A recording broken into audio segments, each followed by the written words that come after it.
हमें कॉम्बिनेशन बनाना बहुत मुश्किल हो जाएगा। वो ना सिर्फ हमारी टीम का इस वक्त बैटिंग में हमारे बैकबोन है, उनका एक जो इम्पैक्ट है वनडे क्रिकेट में वो बहुत ज़्यादा है।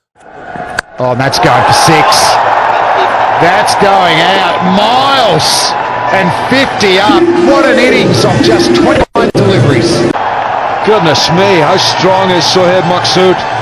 No ball. No ball is.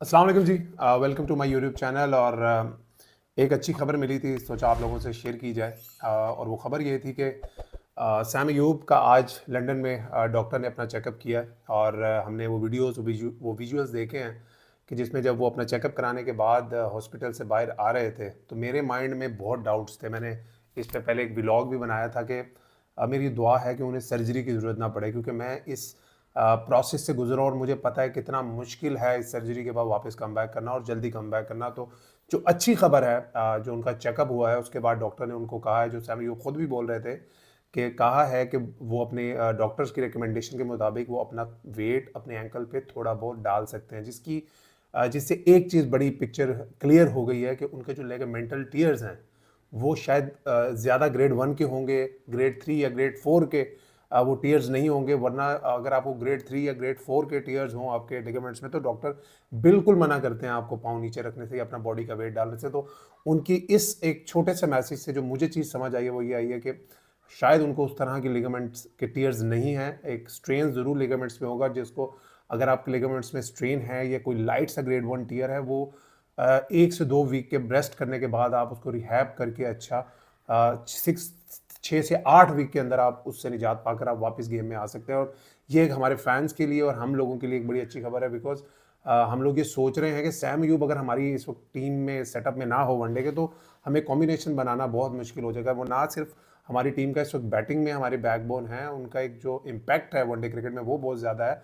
और उनके खेलने की वजह से जो बॉलिंग कॉम्बिनेशन पाकिस्तानी टीम ने बनाया हुआ है वो भी वर्क करता है। अगर वो खुदा ना खास्ता वो फिट ना हो सके, मुझे ऐसा लगता है कि जो एक स्टार्ट में एक स्क्वाड अनाउंस होगा जिसमें जो चैंपियंस ट्रॉफी से काफ़ी पहले अनाउंस करना पड़ता है, उसमें शायद पीसीबी उनको डालेगा। और चैंपियंस ट्रॉफी जब बिल्कुल सर पे होगी उसके बाद उनकी फिटनेस का जायज़ा लिया जाएगा। अगर तो वो 90 to 95% भी फिट हुए तो मुझे लगता है पाकिस्तान ज़रूर चैंपियंस ट्रॉफी में उनके साथ जाएगा। और हमारी दुआएं और नेक तमन्नाएं उनके साथ हैं। लेकिन जो अज़हर महमूद साहब ने भी जब चेकअप करा के बाहर निकले तो उन्होंने कहा कि डॉक्टर्स ने बोला है कि सैम अयूब को सर्जरी की ज़रूरत नहीं है। आप यकीन करें, इतना दिल खुश हुआ इस चीज़ से। वो सुनकर मेरे दिमाग में यही डाउट आ रहे थे कि कहीं सर्जरी के लिए उनको जाना ना पड़ जाए। अगर सर्जरी हुई तो फिर आप मुश्किल है 6 से 8 महीने खेल पाएँ। एक ऐसा प्लेयर जो इतनी यंग एज में एक दुनिया उसके बारे में बात कर रही है और ये उनका प्राइम का वक्त है, उस प्राइम में कोई 6 से 8 महीने उनके क्रिकेट के ज़ाया ना हो जाए। हमारी दुआएं और नेक तमन्नाएं उनके साथ हैं कि वो जल्दी रिकवर करें और जल्दी हमें ग्रीन शर्ट्स में वो नज़र आएँ। और दूसरी एक काफ़ी टाइम से काफ़ी दिनों से हम सोशल मीडिया पे देख रहे हैं कि कुछ हमारे हमसाया ममालिक के कुछ लोग ट्वीट्स कर रहे हैं कि जी आप लोगों के स्टेडियम्स रेडी नहीं हैं। आईसीसी सोच रही है कि जो चैंपियंस ट्रॉफी है उसको पूरा का पूरा दुबई शिफ्ट कर दिया जाए। ये उनकी ख्वाहिश तो हो सकती है मगर इसका रियलिटी से कोई ताल्लुक है नहीं। और पीसीबी ने बोला है कि हम ना सिर्फ चैंपियंस ट्रॉफी इन ग्राउंड्स में कराएंगे बल्कि जो एक ट्रायंगल सीरीज़ होनी है चैंपियंस ट्रॉफी से पहले, उसको भी बोला जा रहा है कि पहले वो मुल्तान में थी, उसको भी बोला जा रहा है कि वो इन ग्राउंड लाहौर और कराची के स्टेडियम्स में होगी। इतना कॉन्फिडेंट है पीसीबी के जो ये कंस्ट्रक्शन का काम उधर चल रहा है वो बहुत जल्दी कंप्लीट हो जाएगा। आईसीसी का डेलीगेशन जो जो भी आईसीसी का इवेंट बड़े कंट्रीज़ में होता है उसको मॉनिटर किया जाता है 2 से 3 महीने पहले से। आईसीसी का डेलीगेशन इस वक्त पाकिस्तान में आया हुआ है। वो चेक करेगा सारी चीज़ों को, जिन होटल्स में ब्रॉडकास्टर्स ने रहना है, टीमों ने रहना है, जो रास्ता है वहाँ से स्टेडियम्स तक का उसकी सिक्योरिटी, उनको सारा गाइड किया जाएगा कि इस तरह चीज़ों को मैनेज किया जाएगा। जो फूड वहाँ पे डिलीवर होना है होटल से प्लेयरों को, उन चीज़ों को टेस्ट किया जाएगा। उसके बाद जो सबसे बड़ी चीज़ आईसीसी का डेलीगेशन आएगा और वो चेक करेगा कि हमारे स्टेडियम्स की इस वक्त क्या कंडीशन है, क्या हम चैंपियंस ट्रॉफी तक इन स्टेडियम्स को रेडी करने की पोजीशंस में हैं।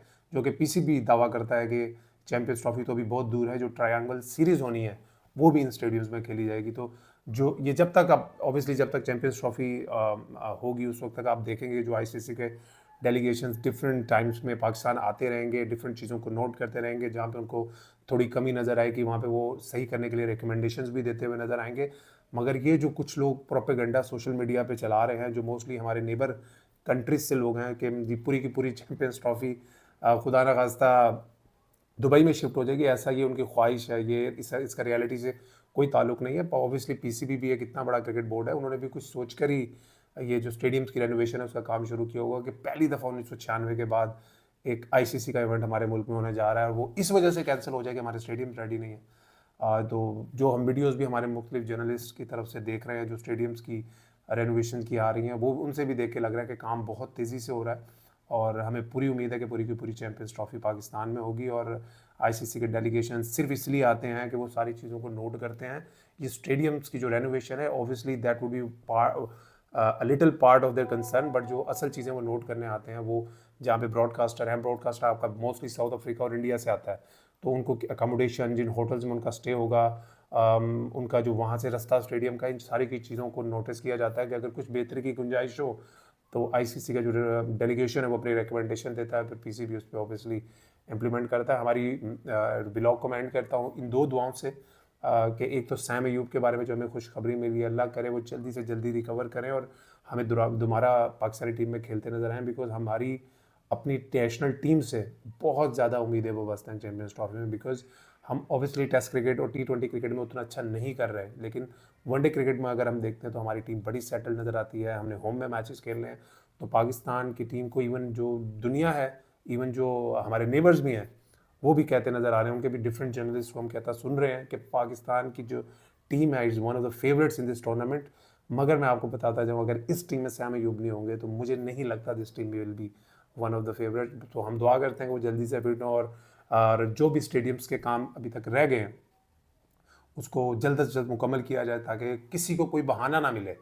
हमें किसी को कोई बहाना नहीं देना कि भाई इस बहाने की वजह से, बिकॉज हम लोग सब जानते हैं कि आईसीसी में पावर किसके पास है, आईसीसी में जो बड़े डिसीजन मेकिंग होती हैं उसके पीछे हाथ किसका होता है। तो हमने किसी को बहाना नहीं देना इस चीज़ का कि कोई सोचे भी सही कि चैंपियंस ट्रॉफी को पाकिस्तान से बाहर शिफ्ट करने का। तो मैं ये चीज़ को काफ़ी क्लियर करना चाहता था अपने ब्लॉग के ज़रिए। जो सोशल मीडिया पे प्रोपेगेंडा मैं आजकल देख रहा हूँ, स्पेशली एक्स ट्विटर पे, कि जी वो आईसीसी का जो डेलीगेशन आया है वो मुतासिर नहीं है स्टेडियम की रेनोवेशन से, वो सेटिस्फाई नहीं है, वो अपनी रिपोर्ट देंगे कि चैंपियंस ट्रॉफी को बाहर शिफ्ट किया जाए। ऐसा कुछ भी नहीं है। ये एक नॉर्मल डेलीगेशन का विजिट है जो कि किसी भी मुल्क में जब भी कोई आईसीसी का इवेंट होने लगता है तो उससे 6 to 8 वीक्स पहले इस तरह के विजिट्स होते हैं। इसका कोई इन चीज़ों से ताल्लुक नहीं है कि खुदा ना खास्ता वो चैंपियंस ट्रॉफी को बाहर शिफ्ट किया जा रहा है। एवरीथिंग इज़ फाइन एंड इंशाल्लाह we will host this champions trophy and इंशाल्लाह we will defend this champions trophy as well. अपना ख्याल रखिएगा। इंशाल्लाह सी यू ऑल्सो।